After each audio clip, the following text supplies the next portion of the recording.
And the Oscar goes to, it's a clean sweep.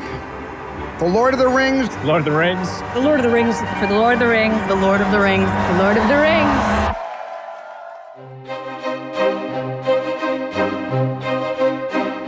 We had a hiccup in the casting process because another actor had been cast in the role of Aragorn. We came to a realization that we had cast the role a little too young. Only days into shooting, Jackson fired his lead actor and was at a crossroads. It caused us a lot of headaches because we were now shooting the film. We couldn't stop shooting it, and we only had a very limited number of days that we could shoot without Aragorn. But soon he realized exactly who he wanted. I got a phone call saying, you want to get on a plane tomorrow? You go to New Zealand. And I said, for what? And then they said, the Lord of the Rings. But landing Viggo Mortensen was far from a sure thing. We had to persuade him, and we badly wanted him now in this movie. And we were in a real bind. I just said, well, can I think about it for a minute? He said, well, not very long. You have till this afternoon. Then I hung up the phone, and my son was there with me. He was 11 at the time. He says, what was that, Lord of the Rings? I said, yeah, they're making a movie out of it. And he knew this story. I didn't. And he goes, Dad, what are you playing? I go, well, it's this guy. He's in the woods with the small people. And as Henry was about 11 or 12 years old, he was a huge fan of The Lord of the Rings and absolutely was beside himself when he thought that his dad could get to play Aragorn. And he goes, that's the guy who becomes the king. I go, he does? He goes, yeah, you got to do that. You got to do that. I'm like, okay. And I'm glad I did. Being the natural leader of this group of actors in the Fellowship came very easily to him. I would have followed you, my captain, my king. He's like an old-fashioned movie star in my eyes, very gentlemanly and very polite and very concentrated in his art. Most times that you're with Viggo, something amazing is not too far behind.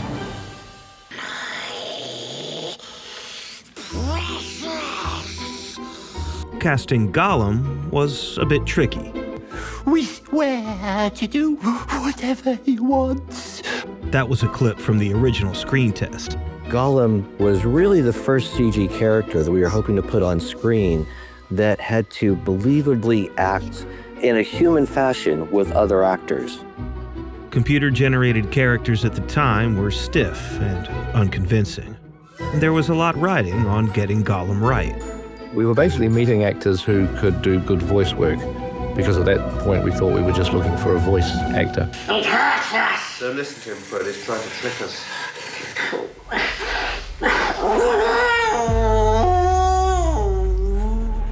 Character of Gollum does tend to belong to a lot of different departments. It's a computer-generated character. But I guess what I'm doing is really providing the acting side of it, the emotional drive behind the character, the physicality, and I suppose most importantly, the voice. How did I develop the voice for Gollum? It was born out of where the character carries his pain. He's called Gollum because of the way he sounds. So I wanted something that was like an involuntary spasm, something traps in his throat when he speaks. And I based the notion of Gollum on an addict. He was addicted to the power of the ring. But the physicality was driving his voice. And it was really in that audition I came to realize something that it never really occurred to me, and that the voice and the facial expressions and the energy are related. In order to create the voice, he was having to distort himself and put all this expression in his face, and that's where he was finding the voice. He was actually doing the character. I actually also based it on my cat, Diz, who happened to walk into our kitchen while I was thinking about all of this stuff, and he coughed up a furball on the floor. So that's how the Gollum sound came. He was almost cast from the second that we met him. Serkis clearly had a brilliant interpretation of the character. Now it was up to the technology to capture it. We wanted to take all that physicality and find a way to bring it to the digital character of Gollum, hence the idea of performance capture. This is the kind of the motion capture phase of the Gollum journey. And what I'm doing now is actually getting a chance to do the performance proper, presenting the other actors with stuff to play off. And now this is where I get to really physicalize Gollum, using the Gollum puppet, but by means of the sensors on here, going through it into the computer. This is cutting edge stuff. You don't have any friends. Nobody likes you. The legacy of the performance has transcended the film itself. We need sick. We want sick. My precious. Yeah, my precious. Precious.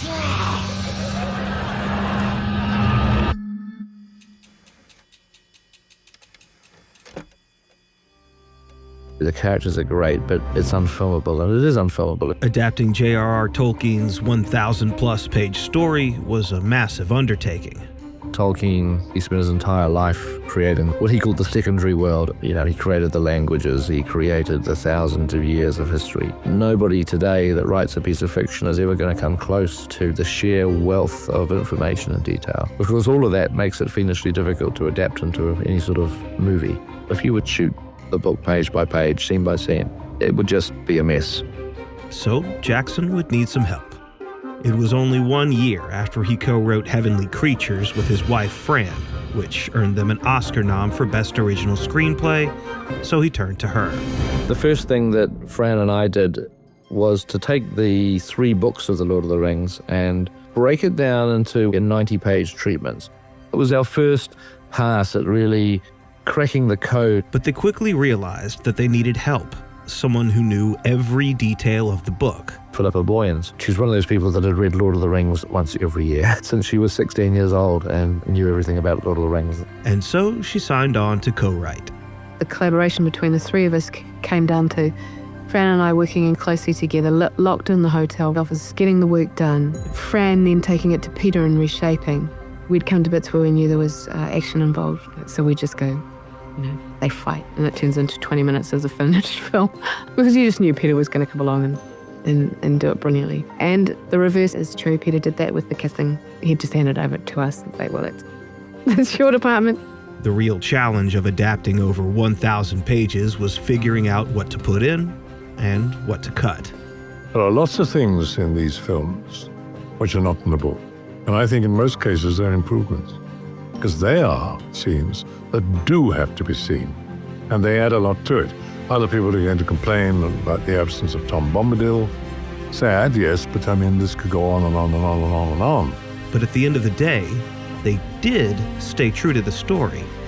They tried a lot of different things, and sometimes going in a different direction from the book. Gradually, they find Tolkien knew what he was doing. Every draft that we wrote, it became closer and closer to what was in the book.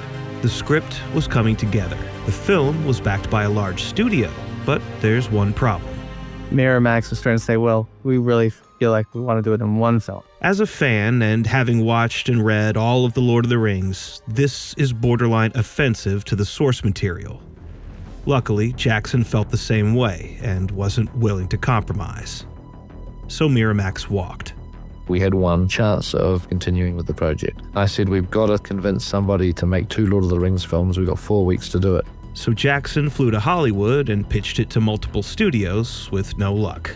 Eventually, he landed a meeting with the founder of New Line Cinema, Bob Shaye. Peter and Fran made the presentation, showed a lot of mock-ups, showed the tape. Bob looked at Peter and said, now, Peter, why would anybody in their right mind make 2 movies? Which shattered them both because they didn't quite know what he meant.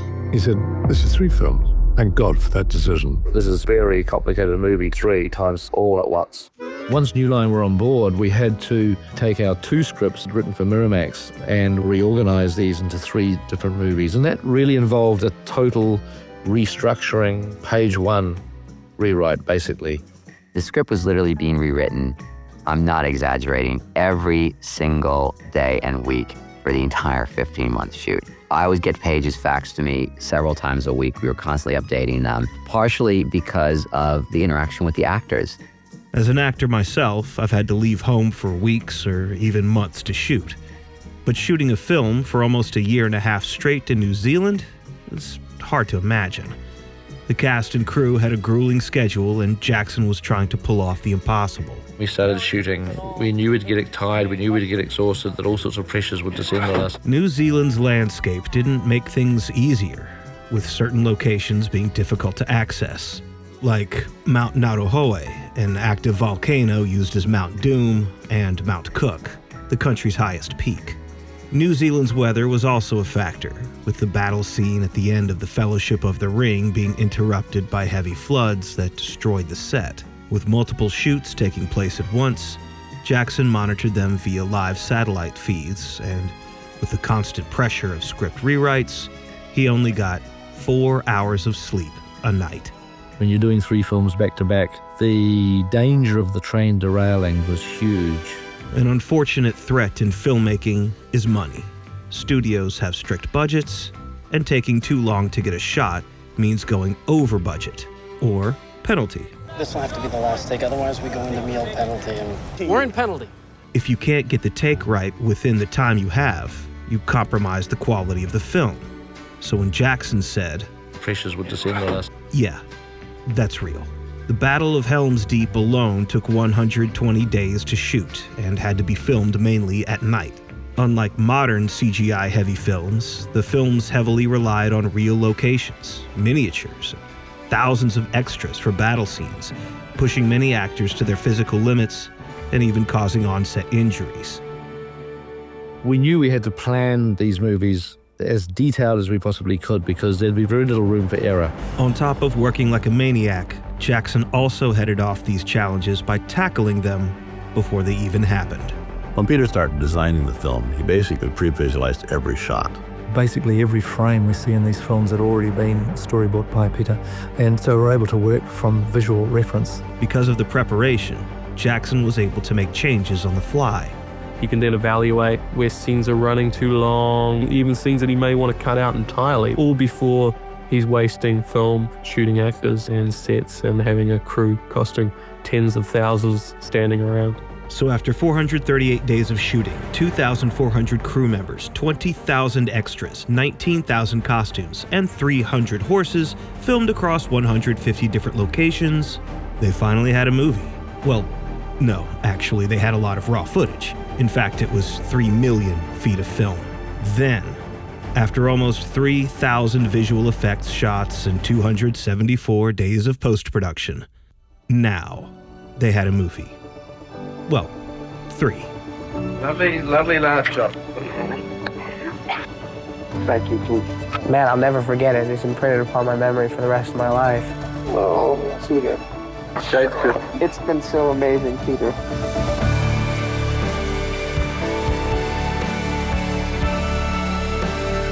And to everyone involved in creating the trilogy, thank you. Thank you very, very much. I think I speak for all fans when I say, no, thank you. I'm Adam. This is Screen Puff. If you like this, check out the next video. And as always, thanks for watching.